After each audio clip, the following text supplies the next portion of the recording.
Tout d'abord, bonjour à tous.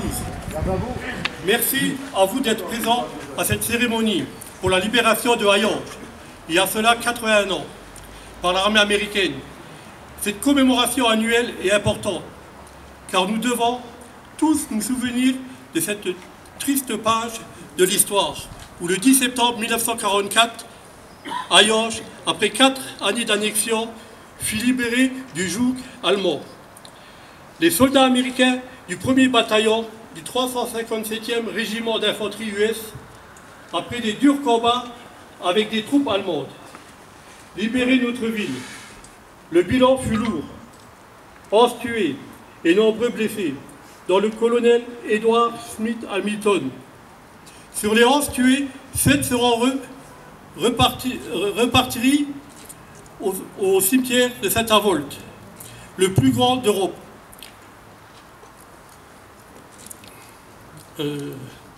Pour la Seconde Guerre mondiale, ces 4 soldats US ont été adoptés en 2009 par le Souvenir français de Hayange et par l'Union nationale des combattants. Le nom des 11 fantassins figure sur cette plaque, ici, et qui s'y trouve à l'endroit où nous eut ses lettres Turin. Sous le rebord de cette plaque se trouve également une partie des cendres du colonel Hamilton. Souvenons-nous de ces vaillants jeunes soldats qui ont donné leur vie pour notre liberté. À nous le souvenir, à eux l'immortalité. Merci.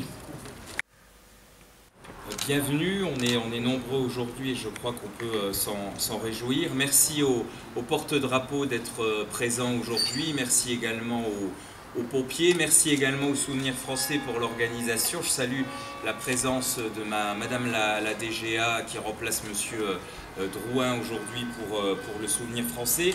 Merci également à Fench Militaria d'être présent aujourd'hui, mesdames, messieurs les élus, chers amis, chers habitants de Hayange. En ce jour où nous nous réunissions chaque année, c'est bien entendu la solennité qui nous habite.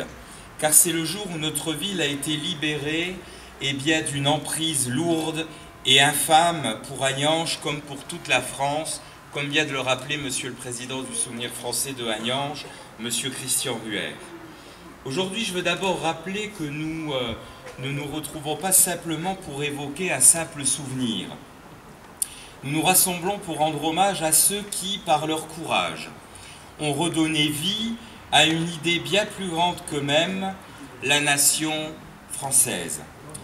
C'est cette nation française qui fera l'objet de mon propos aujourd'hui, car elle est fondamentale dans notre existence et notre prospérité à tous. La nation, eh bien, c'est ce fil invisible qui relie les générations, qui relie nos ancêtres à nos enfants, Monsieur Drouin, bonjour, qui fait qu'un peuple n'est pas seulement une addition d'individus, mais une communauté de destin. La nation, ce n'est pas une abstraction, c'est un héritage concret. C'est la langue que nous parlons, c'est la culture que nous transmettons, ce sont les paysages que nous aimons. Mais c'est aussi le sang de ceux qui ont donné leur vie pour qu'elle vive. À Hayange, combien de jeunes hommes ont été contraints de porter l'uniforme ennemi, arrachés à leur famille, envoyés sur des fronts lointains? Combien de mères ont pleuré un fils exilé ou disparu? Combien de foyers ont connu la faim, la peur et l'angoisse?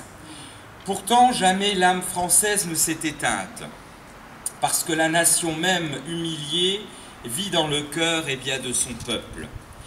La libération de Hayange, le 10 septembre 1944, fut un moment de vérité. Alors que notre ville était écrasée sous le joug nazi, ce fut l'entrée des troupes américaines, l'action courageuse des résistants et la ténacité des familles lorraines qui permirent à notre nation de se redresser. Ce jour-là, la France relevait la tête, ici au cœur de la vallée de la Fench. Aujourd'hui, nous honorons cette fidélité. Nous honorons les résistants de Lorraine qui, souvent dans l'ombre, ont risqué leur vie pour saboter, pour informer, pour combattre l'ennemi. Nous honorons les soldats alliés, venus d'Amérique si jeunes pour donner leur vie. Et d'ailleurs, ces mêmes jeunes soldats américains qui ont versé leur sang sur notre sol pour que nous retrouvions notre liberté. Nous honorons enfin les habitants de Hayange, ces mineurs, ces sidérurgistes, ces familles simples mais héroïques qui, malgré l'occupation, ont gardé vivante la flamme de la France. Comme le disait le général de Gaulle, que j'aime toujours citer, la nation n'existe que par la volonté d'exister. Ce n'est pas une évidence, ce n'est pas un acquis. Si nous sommes Français aujourd'hui, mesdames, messieurs, c'est parce que nos pères et nos mères ont voulu rester Français. Et la libération de Hayange en est la preuve éclatante. Mais souvenons-nous, une nation n'est vivante que tant qu'elle croit en elle-même. Quand elle doute, quand elle se divise, quand elle s'abandonne, elle s'affaiblit et s'expose de nouveau au malheur. Notre époque, marquée par le relativisme, par la perte de repères, par les idéologies qui détruisent nos valeurs, nous oblige à rester vigilants. Le plus grand danger, ce n'est pas seulement une armée étrangère, c'est l'oubli de ce que nous sommes. Alors oui, mesdames, messieurs, commémorer la libération, c'est plus qu'un devoir de mémoire. C'est un acte politique et moral.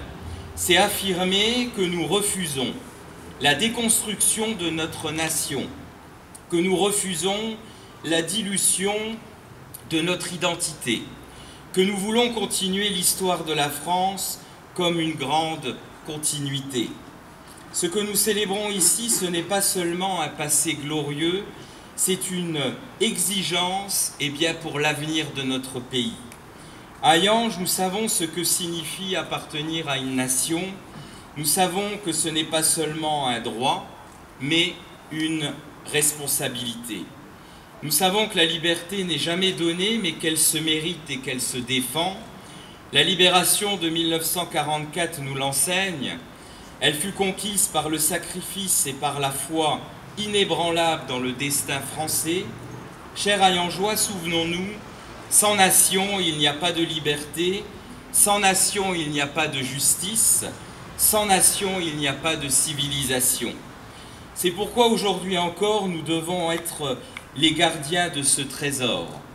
Être fidèle à la nation, c'est transmettre notre langue, notre culture, nos traditions.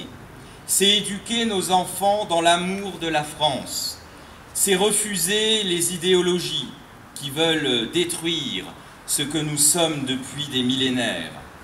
En ce jour de commémoration, ayant une pensée pour ceux qui reposent dans nos cimetières militaires, pour les noms gravés sur nos monuments aux morts, juste derrière moi, pour les héros anonymes qui ont choisi la fidélité à la patrie plutôt que la soumission à la barbarie. Leur exemple doit nous inspirer car, comme l'écrivait Maurice Barrès, la nation est la terre et les morts. Oui, la nation est ce lien sacré entre ceux qui ne sont plus et ceux qui seront demain. Alors, mes chers compatriotes, que cette cérémonie ne soit pas un simple rituel, qu'elle soit une promesse. La promesse que tant qu'il y aura des Français à Hayange, en Moselle, et en Moselle, la nation vivra. La promesse que nous resterons fidèles au sacrifice du passé, la promesse que, quoi qu'il advienne, la France sera toujours debout. Vive Hayange libre, vive la Moselle française, et vive la nation française éternelle et indestructible. Merci à vous. Monsieur le Président Cruère du Souvenir français, j'ai tenu à être ce matin des vôtres, en tant que délégué général du Souvenir français de la Moselle. En effet, la libération d'Hayange, ce n'est pas un acte anecdotique, un fait anecdotique. C'est un événement de la plus haute importance parce que, après une chape de plomb qui s'est établie sur la France, sur la Moselle en particulier, et qui a fait que le nazisme a envahi évidemment, pas seulement les consciences, mais le pays, pour faire en sorte que nos libertés, disparaissent. Faire en sorte que la germanisation s'établisse à l'intérieur des villes et des villages. Plus d'instituteurs français en Moselle, des instituteurs allemands les avaient remplacés. L'éducation était germanique. Il fallait parler la langue de l'envahisseur, l'allemand. Et par conséquent, cette situation ne pouvait durer parce que la démocratie, comme vous l'avez dit, était ébranlée. Il fallait effectivement rétablir la République pour permettre à la démocratie ensuite de s'exercer. Alors je salue ici à Hayange ce matin tous ceux et celles qui ont contribué à cette libération. Évidemment les résistants, car sans la résistance, rien n'eût été possible. Je salue évidemment les alliés qui nous ont libérés, et tout particulièrement ici le colonel Hamilton, qui a laissé sa vie pour que nous puissions, nous, habitants de la France, de la Fench et de l'Orne et davantage, nous puissions retrouver nos valeurs, les valeurs essentielles qui sont celles de la liberté, de l'égalité, de la fraternité, c'est-à-dire de la République. Donc dans une nation française, la République fut rétablie. Eh bien aujourd'hui, n'oublions pas, soyons de ceux qui célébrons l'événement, qui faisons en sorte qu'il ne passe pas dans l'oubli et que nous fassions évidemment de manière définitive la liberté, l'égalité, la fraternité et la République soient non seulement inscrits au fronton des communes, des mairies, mais davantage qu'elles soient vécues par les jeunes, les enfants de notre pays et par l'ensemble de nos habitants. Vive la République et vive la France. Merci.